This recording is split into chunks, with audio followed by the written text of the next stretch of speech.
انسان یا تو رب کی فرما برداری میں اور رب کی اطاعت میں زندگی گزارے گا، اور یا رب کی نافرمانی میں زندگی گزارے گا۔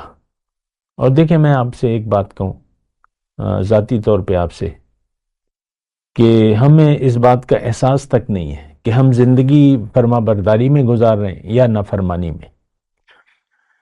ہمارے لیے ایشو نہیں ہے، ایک بات ہے، اس پہ ذرا غور کریں۔ ہمارے لیے غیر اہم ہے اس بات پر غور کرنا کہ یہ کام، اس کام پہ اللہ تعالیٰ راضی ہوتا ہے یا ناراض ہوتا ہے، کیونکہ ہم تو دنیا کے لیے زندگی گزار رہے ہیں۔ دنیا ہی اس وقت ہمارا مقصود بھی ہے، محبوب بھی ہے اور مطلوب بھی ہے۔ تو اس صورت میں جو ہے وہ مسائل جو ہے وہ گھمبیر ہو جاتے ہیں، مسائل بگڑ جاتے ہیں۔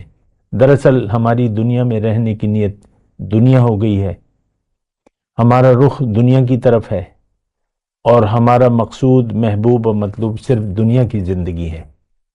آخرت پر ہمارا یقین نہ ہے، نہ ہم کرنا چاہتے ہیں۔